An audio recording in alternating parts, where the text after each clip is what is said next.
All right. Well, as you can see by Azubot, it is tickety tock. It's 18 o'clock, which means it's time to get started. All right. I want to thank everybody for coming and welcome you to the May live event. This one we were kind of expecting to be lightly attended due to the holiday in America, but that doesn't seem to be the case. So, okay. Welcome everybody. Tomorrow is Mother's Day. So, well, yes, but people might have to travel to go see their mothers. In this case, my mother came to see me. She is currently in town and will be staying with us tonight. So, yes. So, anyway, but that didn't really seem to bother or make any difference with attendance anyway. So, whatever. Okay, we do have a few announcements and a demo. I'm pretty excited about that. A few announcements in the demo anyway. And as always, put your questions into the live event queue and question area. All right, yes. And as always, questions only in the Q&A channel. All right, so first let's go ahead and get started with a few little housekeeping items. And as anyone that may or may not have found out since the last Discord event, or rather live event, we have made the public channel of Discord actually public. So anyone that wants to stay can stay, it's available. But we do need to point everybody to the rules. And that's a very important thing. We will be enforcing the rules a little bit more now. So they've been written, and we've been loosely enforcing them, mostly because Crystal and I are giant marshmallows, but our moderator staff has been asking us to either A, enforce the rules, or B, change them.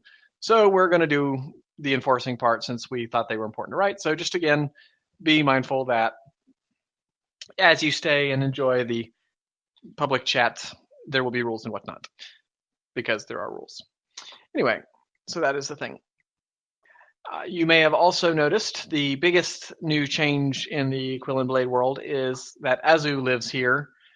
And now that she lives here, it's important to know that she is spying on you at all times. So by being in the channel, you consent to Azubot spying on you. So that is what Azubot does. And really, she's just tracking utilization. And of course, she does funny things. Wow, she has been booped a lot today. Anyway. Yeah, Eric's has really enjoyed that feature. Yes, well, I have put the booping in. So anyway, Azubot is going to be doing some work for us here and some fun stuff. So Crystal works on the real features for the most part, and I work on the stupid features and things like booping and booping a lot. So that's what Azubot does. But Azubot is going to do some things for us like rule enforcement and whatnot, so that it's more or less, we'll call it dispassionate and not personal. So for instance, if someone violates the rules, pretty much Azubot's going to be the one that bans you. And of course, that's how it works, so that a mod doesn't have to do it and or marshmallow people have an easier time. So yes, Azubot is there and will be there. Now, she'll occasionally crash, but it's what she does. Azubot also can put people in timeout. Yes. So yes, there is the timeout.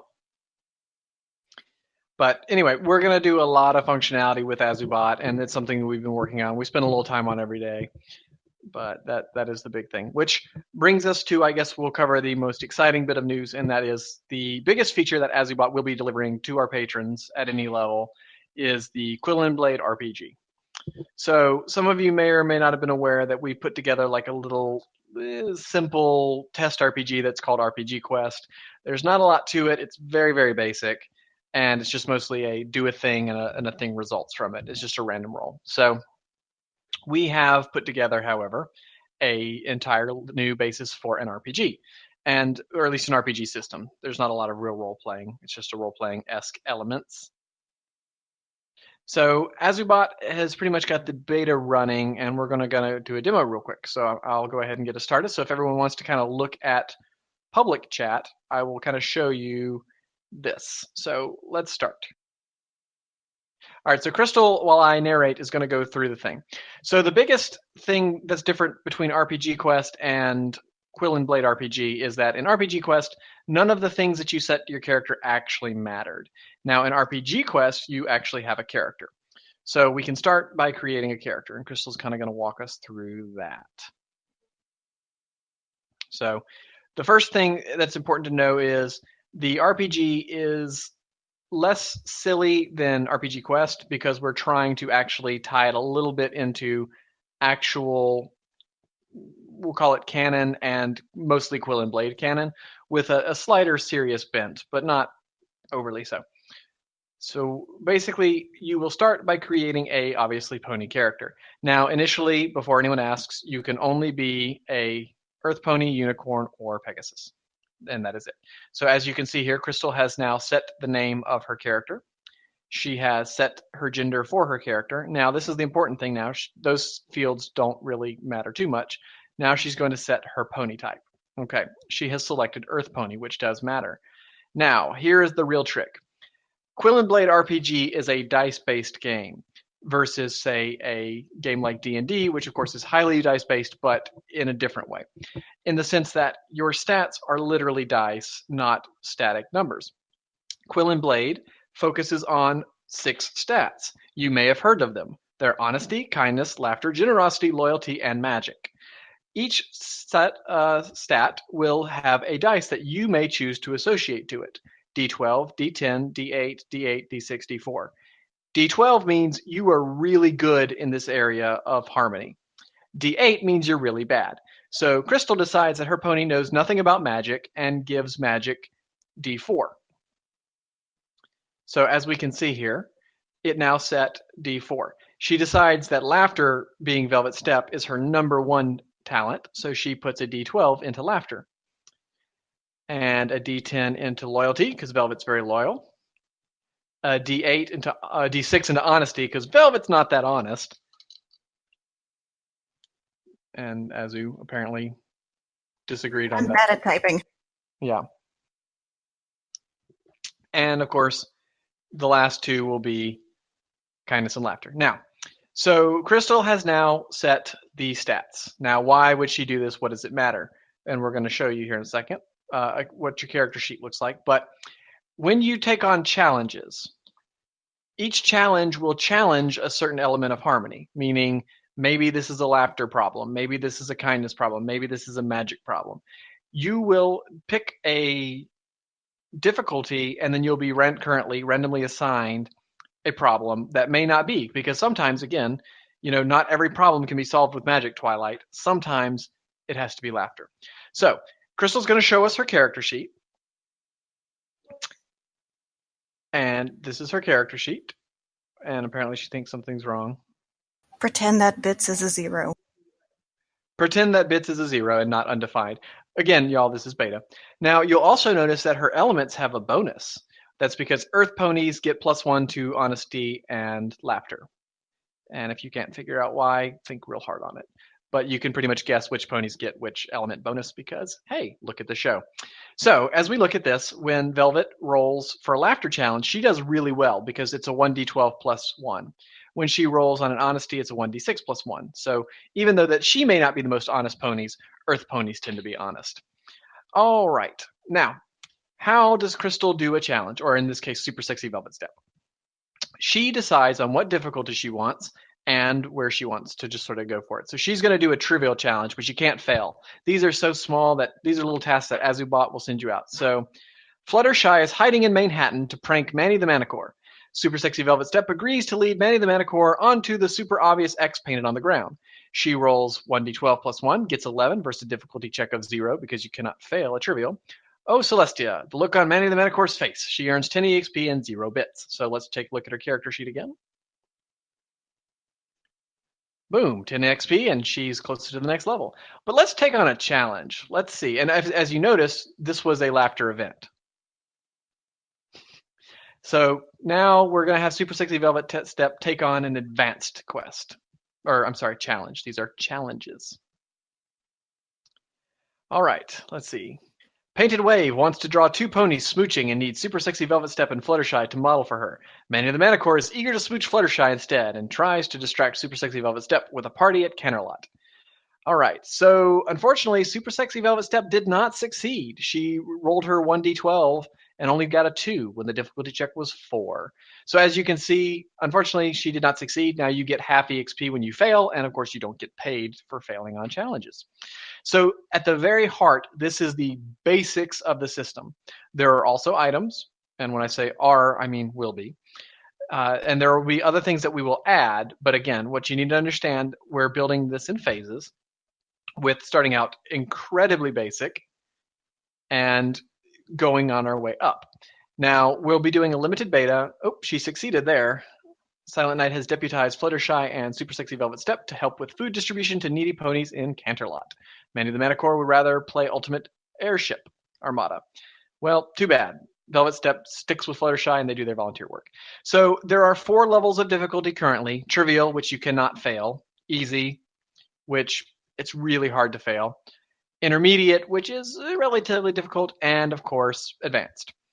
Now, again, whether your success and what your level is also based on your element. Currently, leveling is cosmetic. You can level, and there are 20 levels. You can level, which is cosmetic. Later on, leveling will actually do something. So there will be a lot of the elements that you expect out of an RPG, including quest lines. But currently, this is a just more advanced level, RPG Quest for those that have played RPG Quest.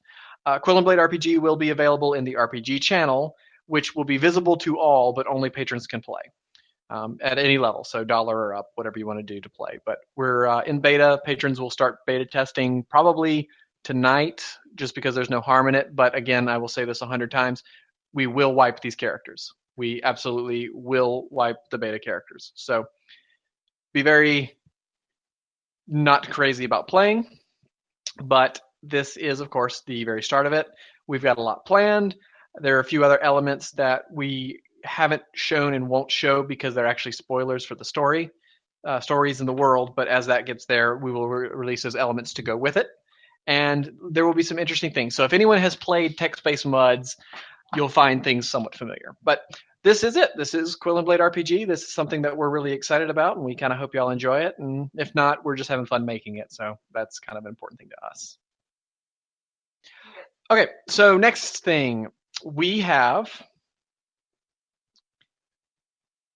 finished the Memoirs of a Royal Guard hardcover project. That was basically an exciting thing. At this point in time, everybody should have received their books. If someone hasn't, I'm not sure at this point. We might need to look into that. But everyone should have received their books. It should be in your hands. I have not heard of any damage. We tried to wrap them very, very securely. But hopefully everything is safe and in good hands. We have not heard about any destructions or anything of that nature. So with that said, I believe, and don't quote me, this is not an official number, I believe we have 2 or 3 books left because I ordered 3 in the event that something got lost or destroyed. So that is the situation. We're going to do a lottery for anyone that missed out that may want one. They're not signed. They're just numbered. So we're probably going to do, if anyone wants 1 or 2 of them, we'll probably do that. And then yes, we're probably going to auction one off for charity. So we'll see. But that is something available. So keep in mind. To be fair, though, any books that are issued aren't going to be first come first serve. It's just going to be a lotto for anyone that missed out.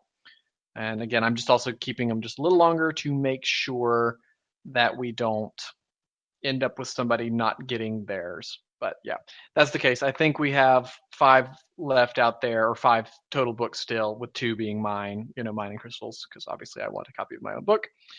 And that is that for that project. So next up, we're going to let Crystal take over and discuss a little bit about where she's at on her writing, starting specifically with the mask, and go from there. Okay, well, I don't know if everyone has caught it. Sorry, I saw myself get pinged. Okay, I need to not look at chat so I can focus. Okay, so I've mentioned before that Mask is slowly coming to an end. we have we have exactly 4 chapters until we hit the climax of the story, and then close it out with 3 chapters after that. So we are nearing the end of that tale. Some of you may have noticed that I only did 1 Hopes chapter this week. I'm very sorry about that. This week was just not a very good writing week, and I will address more of that later because I saw some questions in the live event questions channel that I can answer about this. After Mask is closed out, I will start work on the Horsey reboot, but I'll also be working with Ansel on our secret 3rd story that we've been talking about for a while. Okay, thank you, Crystal. And basically, as she mentioned, once we finish, or once we is not a fair word, once Mask comes to a close, yeah, Horsey will be a once a week, and then the other week is basically devoted towards the new story. Is that correct? And that's what we've talked about, yeah. Okay, so Horsey will not be a 2-a-week story like Mask is. It'll be a once a week, and we will be focusing very heavily on the new story because it's about time for us to get it out and running. So we're outlined incredible through it. So that's not really a concern. It's just a matter of writing. And we're pretty happy to share that with you. We hope y'all enjoy it. And it's our first like super collaboration. I mean, we collaboration on a lot, but it's really very, very interesting. And we're excited to do it. And hopefully y'all enjoy it too. So it will open up a 3rd. I mean, I call it a main story, but at this point, Sunny's really long too. So I don't really know. It's just it's another avenue, and it's not another person's point of view on the same stuff. Let's just go with that. I don't know how to explain it. You'll just see it when you see it. So the release schedule, I guess, because we'll just answer that question right now because it's topical. What will it look like? It will be 2 Hopes and 1 Horsey, and we're not releasing any of the new story until an entire arc is done. So Crystal may just be 2 days on, 1 day on, 2 on, 1 on, 2 on, 1 on, with that extra day just being us in the background secretly writing. And I will also say that in my case, the same thing may happen to Sunny. I may not always do a Sunny week or a Sunny chapter every week, so it may be, Secret Sunny, Secrets Nothing, Secret Sunny, Secrets Nothing. It just depends. What's that? Trials, not secrets. Yes, sorry, I've never been able to say trials. I have no capability of doing that. I don't know why. I just keep saying secrets. So yes, that is the plan. Okay, so that will be the going forward with the stories. We're pretty excited about that one, and we're just looking forward to sharing it a lot. So yeah, that would be that. Okay, so the next big project for us, other than Quill and Blade RPG, is we are going to actually start spending a little time also when we talk about for those extra hours working on Crystal Wishes Part 1 for hardcover production, and of course me working on Secrets rewrite. So that will be, we'll be spending some time there, investing some time. But in general, the truth of the matter is my working hours have been dramatically increased, and they're not going to change. So something for me is going to give, and it's probably going to be Sunny because I'm too invested in trials to not. So I just don't know where that's going to put me. I'm still keeping up and enjoying it, but I really want to work on the new story. And when Sunny comes to a close, I don't know that I'll have a second serial running for a while. And I'm not going to dump trials every single week just for the sake of doing timely and then having it suffer. So we'll see. I imagine I'm still going to get a decent amount of stuff out, but we'll just kind of see. I'm just going to ease back on the promises because I basically am at work an extra hour and a half more than I used to be, plus 3 hours worth of driving a day. So that makes a big difference. Okay, so that is the major announcements. I can't think of any else, so we're going to go ahead and switch to the questions. As always, you can put your questions into the live event questions area. Okay, let's see here. All right, so first question, and Crystal Ansel, would it be possible for us to get a peek at the inner workings of Azubot, not necessarily the code itself, but how you made some decisions and or how she processes some things? Well, that's a tough question to answer without just sharing the code, and anyone that doesn't see the code won't know. So Azubot is built on the Discord API and JavaScript. So how she processes things is basically exactly how JavaScript processes things. Is that fair to say, Crystal? Yeah, we also use Node. So it's Node Because I didn't feel like writing my own wrapper and whatnot.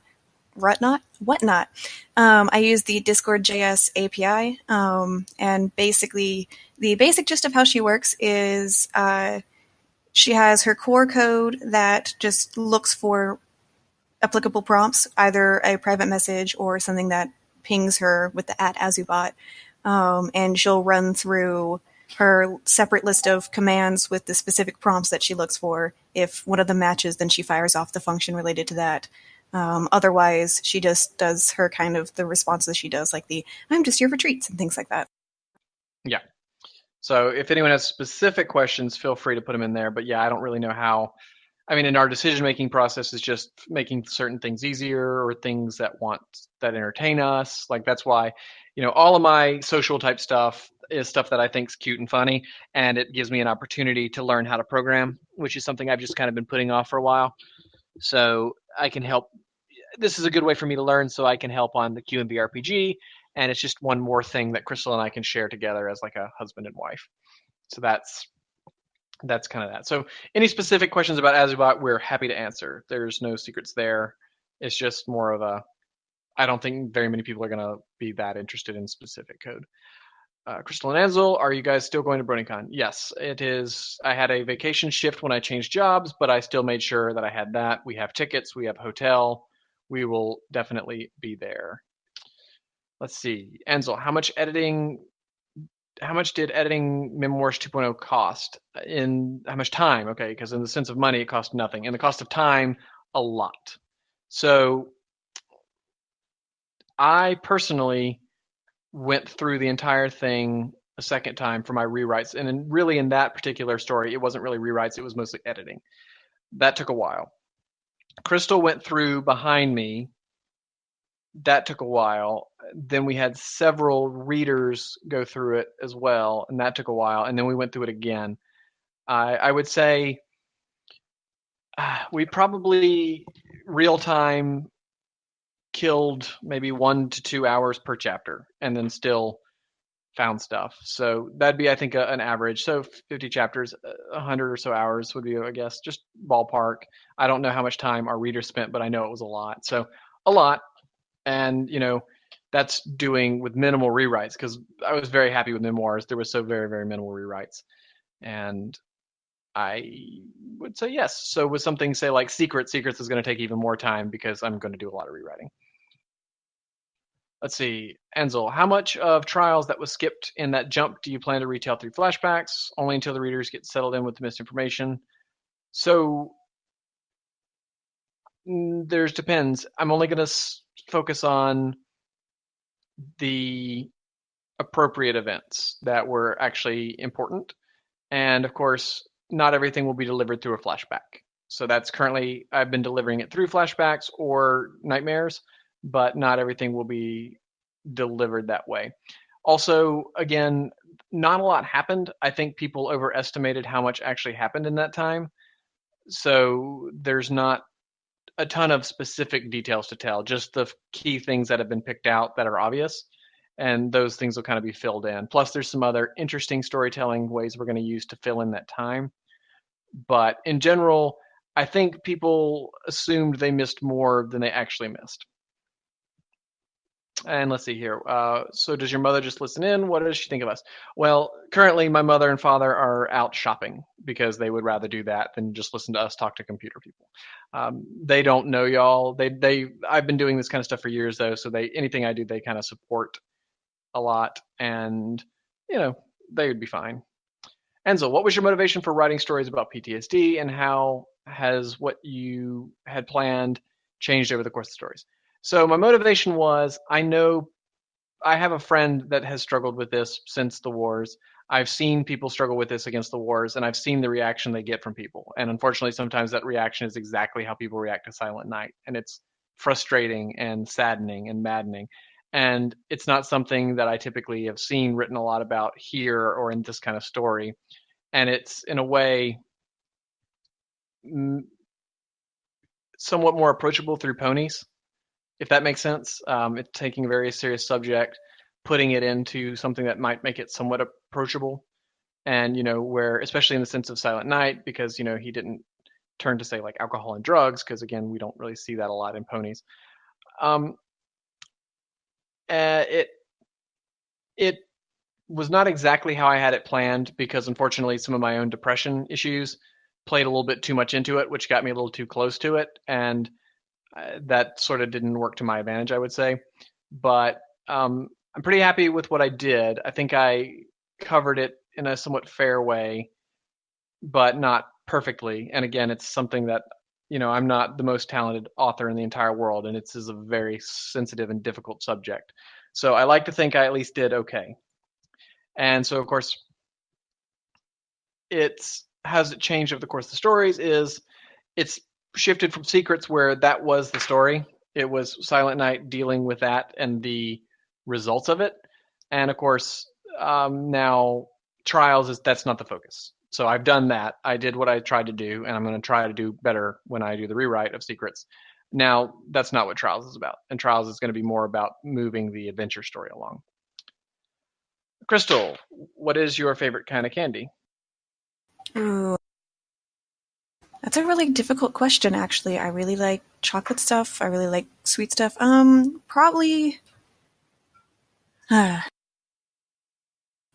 is probably the hardest question I'm going to get tonight. I'm going to go with pumpkin spice truffles. Pumpkin spice truffles. Well done. Very specific. I just like gummy anything. That's me. Anything gummy, particularly sour gummies. Not like super sour, just the ones that have like the coating on them. Chocolate is a candy. Crystal.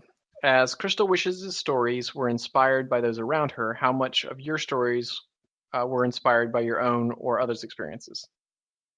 That's a good question. There are bits and pieces of characters and or of events that have real life bases. A real life basis? I don't really know how you plural that word. But more or less, once the characters grow up and develop, they kind of become their own beings. So whatever basis I gave them in someone I know or whatnot kind of pushes them away from my own experience. It's like Velvet, that she's her own special creature. Horsey has some elements to her that I share, but she grows and goes in her own direction. Same actually for Golden Pants. So I'd say I start when I'm building a character by taking little bits and pieces, and then they just kind of go off on their own way. Okay. Well done. And Crystal, what is the best way to flip a flapjack? We are not discussing flip flapjacks. This is not allowed. You are getting a timeout for that question. Brutal. Crystal, favorite Disney movie? Favorite Disney movie? Okay, my favorite Disney movie is Fox and the Hound.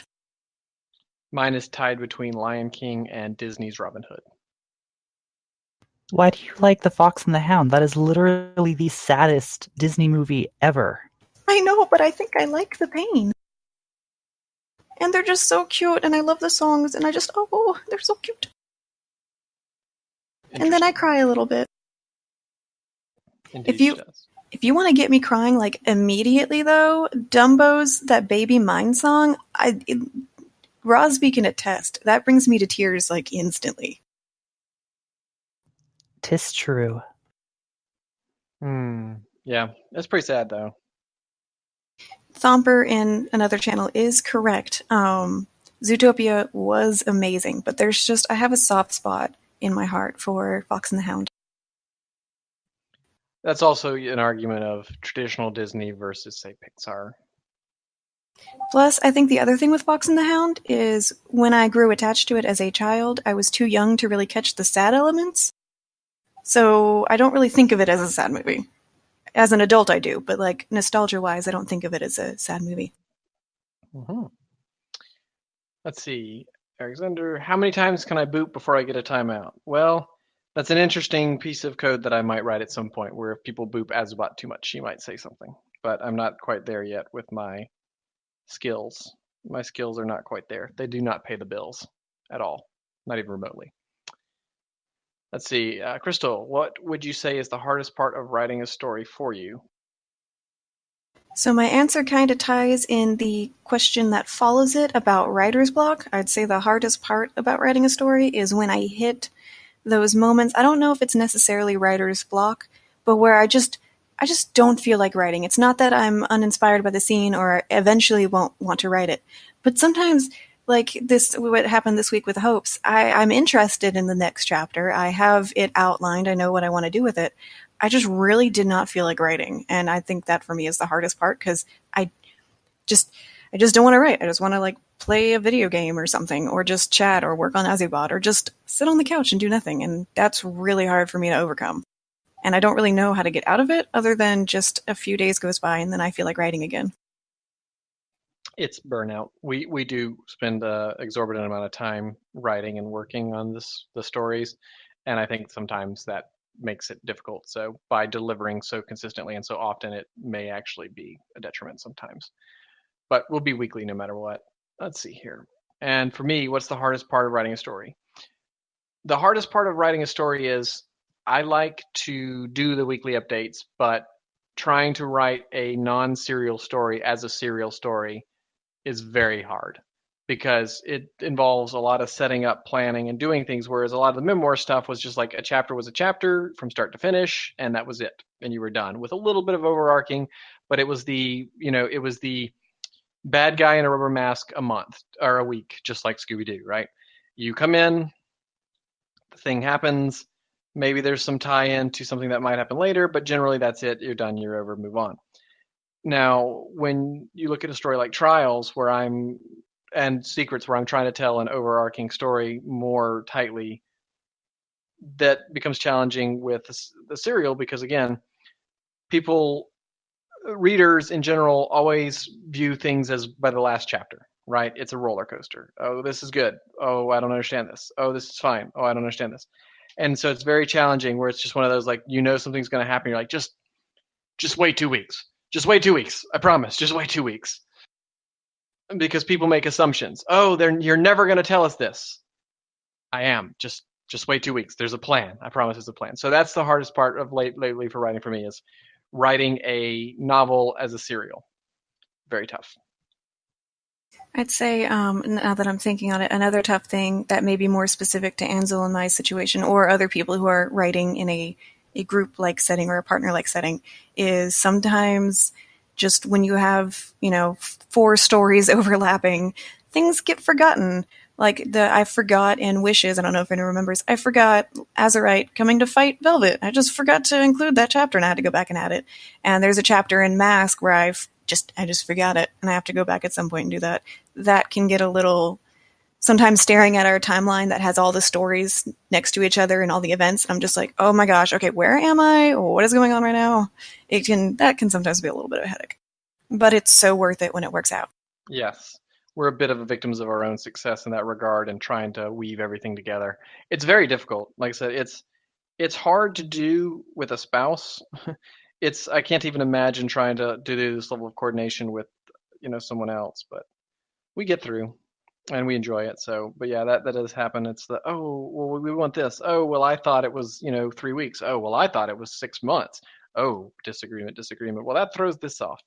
So that was this question asked last time, like what we fight about. We fight more about stories than anything in our marriage. It's funny. Okay, let's see here. So Crystal kind of answered the writer's block thing, or rather, how do you cure it? There's not really. So that's a struggle. I don't fully believe that writer's block is its own thing, right? Like, I know people are like, "Hey, now hold on, blah." No, let's hear Ansel out here. I get stuck not wanting to write sometimes too, and there's not so much though that has anything to do with the writing. It's normally influenced by what else is going on in my life, right? Some days, I come home and I really want to write a chapter, but I've worked hard and I'm just exhausted. And so, someone's like, "Oh, I have writer's block." No, you're just tired. So really, the thing about it is the way to cure writer's block is to get yourself in the ability and state of mind with everything else in your life to where writing is where it needs to be. So for us, there's only one state of mind for writing, and this is one of the reasons why Secret suffered, because I wrote sometimes when this wasn't the case. That state of mind is simply and only when I want to have fun. It shouldn't be, I have to get a chapter out. It shouldn't be, oh, think of the patrons. Oh, think of the fans. Oh, think of this. Oh, think of that. No, it should be, I want to have fun. I want to enjoy this. And pretty much, if you're writing for any other reason, I have no other thing to say than quit. I mean, unless you're a professional that is paid to write, if you're not doing it for fun, then just don't do it. Because when you do get hit by that writer's block, I mean, I don't know how to motivate you, right? If your motivation to write is to be the number one author on film fiction, stop. If your motivation to write is that you somehow think you're going to parlay your My Little Story into a book deal like Shades of Grey, stop. You might, but your chances are astronomically bad. You have to just do it because you enjoy it. And if you do it because you enjoy it, then those other things will come.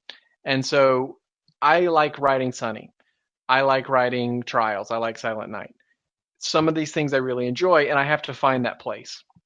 And I'm currently really in that place. I'm enjoying what I'm doing. And, I kind of got a little bored with Sunny with dealing with, Vice Colonel Wonder, but I finally kind of got through that patch, because sometimes you're stuck with the, I don't want to write this particular part, which this could in a way be an actual writer's block, but it's important to the story. Otherwise, the story won't make sense. And that is just one of those things that you kind of have to do. So I say find that place of fun. And I've seen Crystal do this, and I've done it too, is if you get stuck on something that you don't want to write, skip it, write something you do want to write, and then come back when you're in a good mood and you're wanting to write and you're feeling fun. So there's hopefully a good answer there. Ansel, how did you come up with the name Ansel? I don't know. Ansel is a character from the original RPG setting that I put together when I started right around when I was maybe like 14 and wrote for years. And I have no idea how I came up with that. Completely lost to antiquity, but it was a character from there, and it's a male character.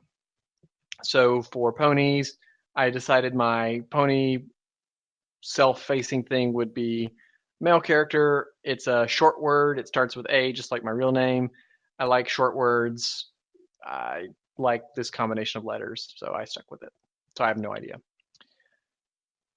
All right, let's see. Crystal, you mentioned that you and your sister are sometimes mistaken for a couple. Why do people think that you two are a couple? Oh, I know why. Oh, it's because we're cuddly. It's because we're not shy about, hugging and leaning on each other and having an arm around the other. And also, I think it's because she's really tall and she thinks it's funny to show everyone how small I am by putting like her head on top of my head and everything. I like to think it's because I'm cuddly and cute that people want to cuddle me. But yeah, there have been occasions where people have looked at us kind of funny and strange. And that's okay. Yeah. Yep. I think it's also the stereotype of one of them is bigger than the other. So the little sister is actually far bigger, which is funny. Taller is what I mean when I say bigger, by a large margin. So her little sister is about as tall as me, just slightly shorter. And of course, we all know Crystal is a gnome. So I think there's some stereotype there, because people, one is a blonde, one is brown-headed, their eyes are different colors, their facial features are different, their height's dramatically different. So I think people just assume there's no way that these two are siblings. And they just assume that they're lesbian lovers. Yep. Which is not legal in this state. But it is the South. All right, Ansel, when do you think Secrets will be made a hardcover? Give your best estimation. So the schedule has the first half of Crystal Wishes next. That is our next project. We anticipate starting that when Velvet stops. So Crystal wants to do some rewrites, but there's no dramatic rewrites, right? There's no dramatic rewrites. No, mostly just putting in things that I kind of that get forgotten over time, or that at the beginning I hadn't planned. So like one of the rewrites I've already done was putting in Horsey's mother, actually including what her name is and that she actually does exist. Things like that, just the little stuff that I neglected. Yeah, so there's not major rewrites there. But again, I assume about 100 hours of editing, running through the whole process of offering the reservations, all that stuff. Now that we have better cost estimates this time, we can do a better job of that, telling people what it's going to be, that sort of thing. And so I would say it is unlikely the Secret hardcover will come out this year. There's a chance because I've been in the mood to do rewrites. Because again, I'm writing from a place of fun and excitement again. So Trials motivates me to work on Secrets to make it a better intro into Trials. And I would say that would be my thing. So next year maybe. But we're going to be able to turn these around a little faster, I think. Let's see. Crystal, will you be singing today? No. Crystal, will you be kazooing today? Maybe, but we don't have a kazoo. If someone asks me to sing, I swear to the good Lord Azu, you will go in timeout, and you will never come out. This voice was not made for singing, so that's just what it won't do. All right, Ansel. Opinions on the new Hero of the Resistance box sets for X-Wing, the ones with Poe's X-Wing. So I think Poe's X-Wing looks awesome, and I think the fact that BB-8 is in it is super cool. I think it's weird that they released just another Poe card with a different point cost. I think that's kind of silly. They should have done something different. I think the Falcon's not different enough to warrant a whole new model, so I don't really like that. Plus, I already feel like the Millennium Falcon showed up in way too many lists. It's neat. I don't play Rebel or Resistance, so I'm not going to buy it, but I think it's cool. I really think the X-Wing is probably one of the best looking figures that they've done yet, though, the new X-Wing with BB-8 in it. All right, so this is to everybody, although I don't know that Nalu is available today, but who is your favorite member of the main six? So I like Rarity. I think she's hilarious. And I think Rarity is one of the things like a fine wine. She's annoying the first watch, and if you kind of pay more attention to her subtlety on an additional watch through, she is freaking hilarious. So we also have this question for Crystal and Crystal's winch. So let's start with Crystal. I feel the exact same way on Rarity. The first time we watched it, I found her, I just couldn't stand her. And then when we rewatched it, I was actually laughing at her. Like the episode where the Diamond Dogs and whatnot, I thought that was hilarious. I really enjoyed her in the episode where they're going to the castle. That just slayed me. So yeah, the second time around, love Rarity. I think if I have to pick one other than Rarity, okay, probably my first time through, I probably had a fondness for Fluttershy just because she and I have some similarities. Now, I'd love to see how Rosby's going to answer this question. So... Shut up, Runic. So... Now I have to try to think who all the main six is. So,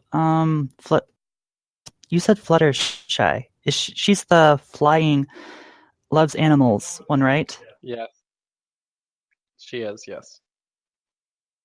Something just went horribly wrong, and I don't know how much of that you heard. We heard nothing. I didn't hear anything. I'm the only person. Okay, sorry. It suddenly decided that I was disconnected and stuff. Wow, I actually talked a lot. Now you lost all of it.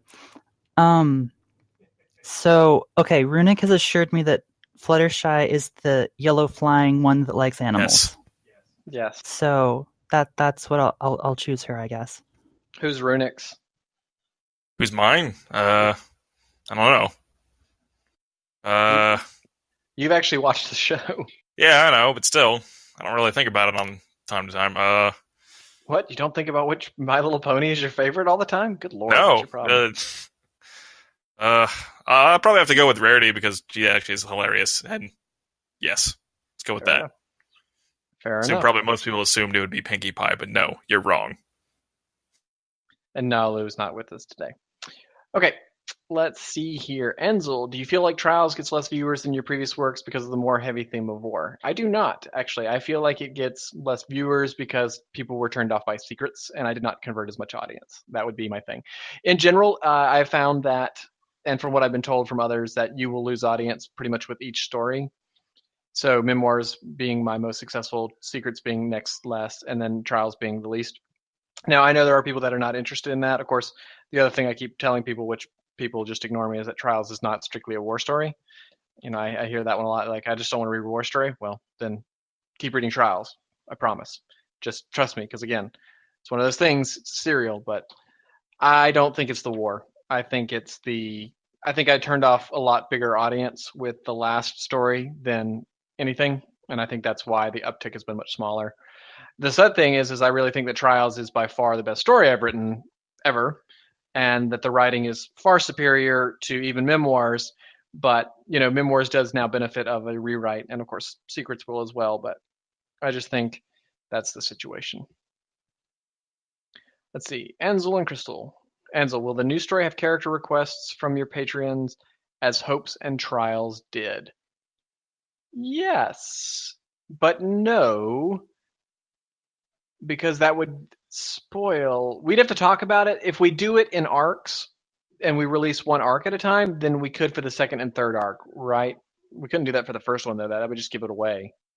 It's tricky because it's this story is different from our other stories and actually has a very, I'm trying to think how to say it. We've outlined it very thoroughly and it has a very tightly knit plot. It's not slice of life at all. For the record, we've said this before. It's an adventure story, so writing people in would be massively hard. Is that fair to say?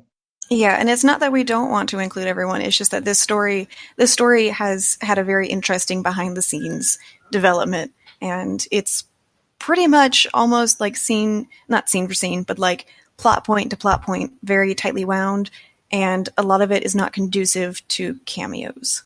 No, and I would say like almost none of it. So no, we probably will not do that. It's going to be when we put it out, you guys will understand. We haven't done anything like this.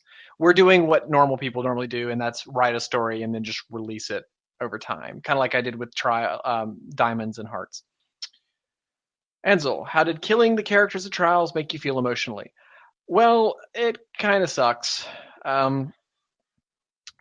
It's one of those things that I don't do flippantly, and it's done to set the danger level. That people need to understand that this is a different story. This is a serious situation. I liked Russet. I liked Russet very early on, and I enjoyed him. And and the others. So it's tough, but also knowing what I know and knowing what I had to do, I can handle it. It's just kind of sucky. The next one we're not going to answer because we don't like to shame people. And no offense, it's fine. It's just what was the most groan-worthy OC name that has been submitted. We're not going to shame anybody, but but also in that it was I don't think we've gotten any really ridiculous ones. We came up. I will say. I'll give you the most ridiculous one, and this is one that we came up with ourselves. The pony prostitute Cleomidia. We came up with that one ourselves. That was mine. I'll have you all know I am taking 100% credit for that one. And you can keep that credit. I was so thrilled with myself when I came up with that one. I one too, didn't I? I don't remember what it was though. I thought I did. It was pretty bad. I think there's been a lot we've come up with that have just been utterly ridiculous. That's true too. I will say, we are not shaming anyone. There have been a few, I can think of 2 or 3 that were just like, do you watch the show? That's, yeah, I mean, and that is the trickiest thing. And again, we won't shame, but yeah, there are some that come in where it's like, A, do you watch the show? And B, do you read the stories? Because there's just no way we could ever fit what you have put in here into our story or the show for that matter. So it's just one of those. If those come up, it's one of the, well, we're just gonna your character's gonna change. Good luck. Thank you. But oh yes, if only we could ever put Cleomidia in, but we can't. Let's see here. Ansel, if writing for you had a chance to become a full-time job, would you want to stop? Let's see here. You asked because you paint miniatures as a full-time job. It's also my hobby. I found that hobby has suffered greatly because of it being a job. Yes, exactly. I'm going to let Crystal answer this one as well because she can answer this very credibly. Would I consider myself making a full-time writer? So I would say, I mean, yes, in a hilarious sense, but I don't think I'm good enough for that. And not just because I'm deprecating, just because I don't feel like, let's put this. I am a very good engineer. Good enough that a company with me not having worked there hired me to manage an engineering department. So I'm a very good engineer. If I could quit that to just suddenly become a writer, it would have to be somehow the money would have to be the same, which would never be the case. But in a perfect world, yeah, maybe. But I think it would happen the way you're talking about. So now let me let Crystal answer this one because this is a perfect for Crystal because a lot of our projects involve programming and she is a programmer on her day job. So Crystal, take it away. I completely empathize with so I originally didn't want to get into programming as a career because I was worried about how that would affect my love for programming as a hobby. And it's definitely, I completely feel you. It's really hurt it for me. I don't really always want to work on our website or work on other things. And I've done this all day. I don't want to then turn around and sit down and do it again in my evening. Azubot has actually been a surprise for me because I've thoroughly, completely enjoyed working on it, I guess because it's different and new and there's the shiny factor and it's just fun. As for me, if I'd give up, if I somehow got the opportunity to be a full-time writer, like theoretically, if our Patreon got enough to cover my salary, I'd love to think that I would thoroughly enjoy working, doing writing, like writing for you all full-time as a full-time job. I have the same worry, right? If it is no longer this fun thing I'm doing to de-stress from my day job, will I enjoy it, or will that stress suddenly become the writing, and now that's the day job I'm trying to escape from? That would be a big concern for me. In my head, I like to imagine that it would be the most wonderful experience ever. Yeah. I'd also like to know more about this miniature painting commission thing. I'm sure Runic and I could talk to you about that at some point. Send us a note or something.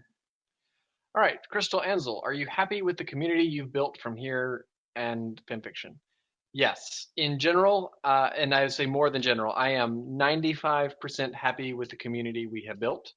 And I think we've done a pretty good job of fostering a fairly positive and pony friendly community. And when I say pony friendly, I don't mean like friendly to the show. I mean like at least in some way, somewhat instilling those values. Not to the extreme, but everyone has down days, everything. But I think we've done a pretty good job. I'm happy. I've met some really, really fun and awesome people because of it. So I'm very happy about that. Occasionally we have down days and, it just depends on how you view what the community is, right? So I think the Discord community is incredibly healthy. I'm very pleased with that. We do have some trouble here and there, but, that's fine. That's just the nature of bringing together a bunch of people. The Fem community would be lesser of the two, obviously, and because again, we have less control there, and I think that's led to it. So, there are days where sometimes I get comments, I'm just like, okay, right.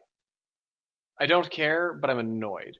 So that's the thing at this point. Yeah, I don't get upset by comments in the sense like, oh, that hurts my feelings. I just get I am annoyed and I don't understand, but okay, whatever. And so that's sort of the thing. But 95%, yes, I'm incredibly happy with this. So I wish that our forums got a little more love, but I'm just not a forum moderator-minded person, and most of the people that would want to be more active are here in the Discord channel, and they don't want to be on the forum. But if anyone is super into forums and wants to revitalize them, I'm not a murderer. Ansel started this. Just post-it note. Don't tempt me tonight. Anyway, I do wish our forums were more active, but I'm just not a forum moderator person, so if anyone has any ideas, totally open to hear them. Yeah, I think the Discord does severely damage them, because why would you go there with delay when you could be right here? And that's fine. It's just, yeah. All right, let's see here. Do we wear matching socks? Do you lose socks often? Do you wear crazy looking socks? Can you tell I'm reaching for original questions? I only wear two kinds of socks, and I don't mismatch socks. I think that's horrible. Do I lose socks? I don't very often. Do I wear crazy looking socks? No. Now, my wife, on the other hand. When we first met, I was wearing mismatching socks, and I was super embarrassed. It was super, like, not even like a little bit mismatching. Like, one was a long sock and one was a short sock. There was no getting around the mismatch of it. I was so embarrassed. I was also super awkward. Even more awkward than I am now. I like fuzzy socks. They are so comfy. They are the best. And I do buy her I typically buy her some kind of socks for Christmas, fuzzy socks and whatnot. I love my fuzzy socks. Okay. Good night, Snow Liaison. Good night. Okay, let's see here. Will the new story often connect to the main stories or be largely independent? Let me consult with my co-writer here on what we want to share. Give us a second to discuss with our lawyers. Welcome to the Rosby and Runic Show. I'm here with my fellow co-host, Runic File. Howdy going? And we are here today to share with you a miracle product. It is called Insert Name Here. Insert name here has a lot of side effects that greatly help you. But it will maybe possibly do something good for you, so you should buy it. Most likely not. Still buy it, though. You know we need the money. Give us your money. What are you two selling? Insert name here. Insert name here. Fair enough. Side effects include loss of appetite. Everything. Well, some of everything I might want. All right. So You'll get everything. we've discussed with our lawyers, and what we will say specifically is the story does in fact take place within the Quill and Blade universe. The story will be largely independent. The story will not be wholly independent. If you have any other questions, please see the Quill and Blade PR department, which would be, of course, Rosby and Runic, and they don't know very much about this particular thing, except for they know. And we're not going to answer you regardless. Exactly. I know what backstory, but that's about it. Next question. Have we met the main character of the new story in any previous works? Let me discuss with our lawyers. And we're back. Coming to you live from Galaxy News Radio, Radio Free Wasteland. We're here for you. Don't feed the Alguai, that is all. So we've decided we will answer this question, and the answer is no. You have never seen this character before. Next question. What is everyone's favorite candy type? Well, mine is gummies. Crystal is that. Runic and Rosby, what do you guys like candy-wise? Oh, That's a tough choice. I'm going to have to go with the Reese's egg, probably. Yeah, I would Better say tun a regular Reese's. Or talked about that a Kit lot. Kats. I'll also give Kit Kats and caramellos. Caramellos. We're going with caramellos. I would say that my absolute favorite candy, bar none, would be caramel creams, cowtails, gummies, Reese's. I like Reese's. And that would be my favorite candy. Okay. Anything but chocolate. I'm not a fan of chocolate. I don't know how people can eat it. It's so Chocolate is bitter. awesome, and you're a terrible person. Okay, Ansel and Crystal, what would be the perfect Christmas gift for you two? Okay, I can answer this one. This is kind of a fun one. So Crystal and I and the guys and I and Crystal and all of us, we kind of have this semi-escalating gift war to the point where last year for Christmas we decided that the only thing we would do is we would all go to Five Below, which is like a $5 dollar store, and have to shop Secret Santa there. Now, Crystal and I, for each other, and in general, we're like parents in the sense that you could buy me a picture or you could draw me a horrible picture, and I'm going to want the horrible picture. That's what we want. So everything Crystal and I gift each other these days tends to be some sort of unique expression, if that makes sense. So, for instance, I'll give you a prime example. If someone offered me the Mona Lisa, great, but I'm just going to sell it. But if someone wants to paint a picture of my wife, I would rather have that on my wall, if that makes sense. So we do a lot of unique art, unique figures, stuff, anything like that that's related to us or our desires. That's what we like. We don't really care for big, expensive things. We don't care to have a lot of things. Or a vacation. If you buy us a vacation, we'll be happy. So that's my answer. Crystal may have something slightly different, but considering I know her, I know it's going to.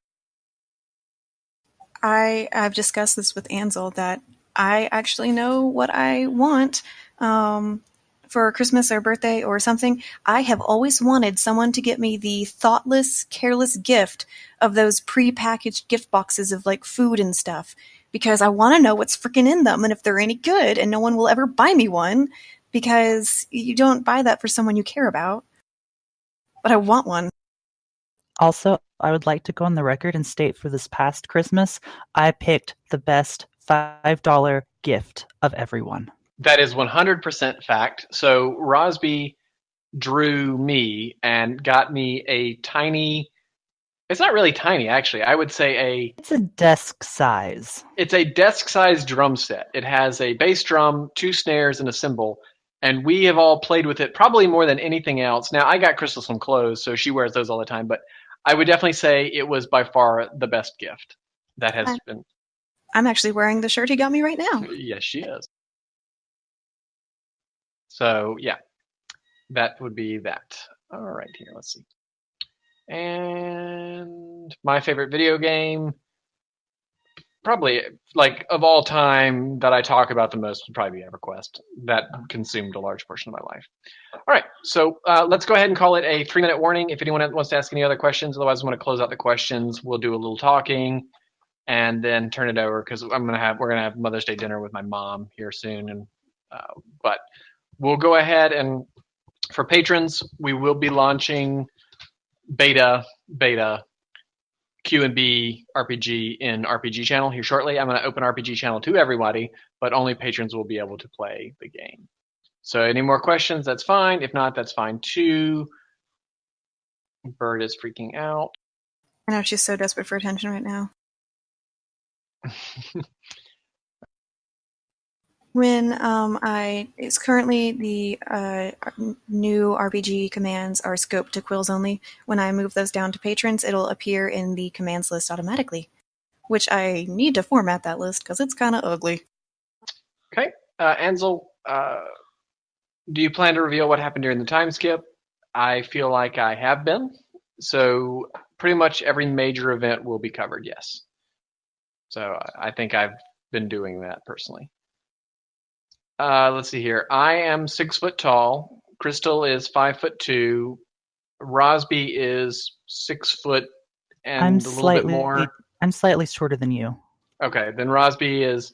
I'm just over 6 foot, but I'm not quite 6'1". I'm the tallest. I'm Yes. like straight 6'1". I mean Yeah, 6'0". I'm about 6'2". Yeah, and Runic is a full 6'1" plus to 6'2". Runic is by far the tallest. Oh, I don't know. Slouch, though. I don't know if this question was covered. Zier asked if I wish I were taller. I don't know. Sometimes it would be nice if I could just reach the frickin' shelf by myself or whatever's, reach things. But there are some benefits to being small. People don't take you seriously. Like, I technically broke into our hotel room by being small, cute, and blonde, and they just let me in. Yes. For the sake of my marriage, I am not answering that question, Skarsnik. I saw one further up that you didn't talk about. It was what's your favorite genre of books? Oh, sorry. Oops. Well, we all know I don't read much, but when I do read, it's fantasy and or Star Wars. And Crystal, what do you like? I like fantasy stories, Piers Anthony, but only like the first 1 to 3 stories of each of his series. After 3, it just goes downhill from there. I boop Crystal occasionally. That is a fact. And let's see. How do Runic and Rosby know each other? Well, that's an interesting story. I know everyone through Crystal. Essentially. They met for the first time at our wedding, actually. Right? Yes. Yeah. Yeah. I wouldn't necessarily count that as a legitimate meeting, though. Well, that was like hi to you. That counts as a meeting. I know we talked, but that was a stressful public event, and yeah, I don't consider it a first. I consider our first meeting when I moved over. Mm. Well, but we had you visit before then, right? Or did we not? Oh, that too. Yeah, you did. That. I forgot about that. Whoops. Yes.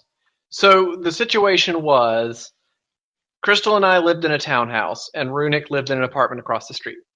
And he was renting that.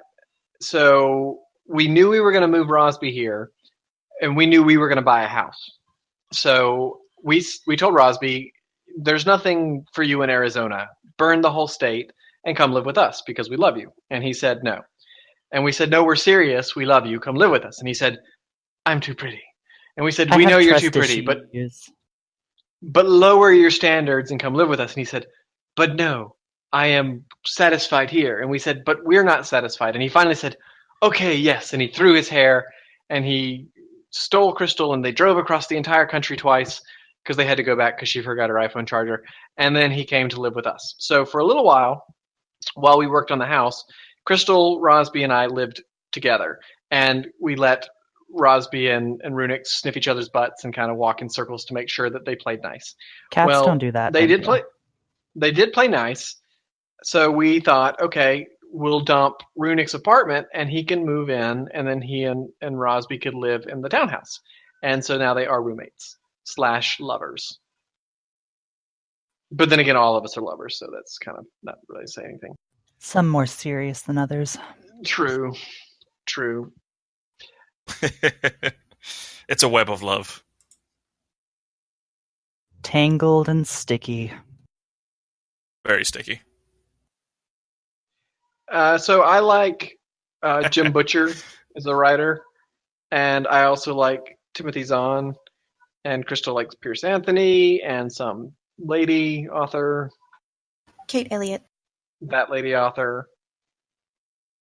All right, and so we'll go ahead and close out the questions here after this next one that's coming in. That's typey. So, how long can malicious people like me hope your stories to contain just the right amount of drama and emotional suffering to feel satisfying as they are now? Probably a little while longer. We seem to be okay. So we'll take. I think Mask will satisfy you. All right. See, what is the favorite thing you like about each other? I like Crystal's butt. I like his butt. He has a But super cute butt. the first thing I ever noticed about Crystal was her eyes, and then her butt. Her eyes are just above her butt. That's true. It's kind of Like, weird. right next to each other. Yeah. Not that short. Okay. Actually, to be completely honest, the thing I like most about Anza, lean around your computer so I can look at you, honey. Let me decide, what do I like most about you? I like that he supports me in even the silly things I decide I want to do. I like his eyes. He has very nice eyes. But it was his smile. His smile made me feel safe. When I first met him, I was kind of in a scared place, and he made me feel very safe with his smile. I like her butt. I'll take it. Crystal's a very kind person. And so I threw a lot of stuff at her the first day we met, and she came back for a second day. So I thought, that's the one. All right. Well, we want to thank you all for coming. Hopefully you had fun. We're going to do a quick drawing for the patrons to see who gets next month's badge. So if everyone would like to stay here for a minute. And of course, no one has to leave. Public chat is, in fact, public. So Crystal's going to put together the list and remove the 2 people that won last time, the last 2, because you can't win but once every 6 months. And we are going to decide who from the Wheel of Fish gets a badge.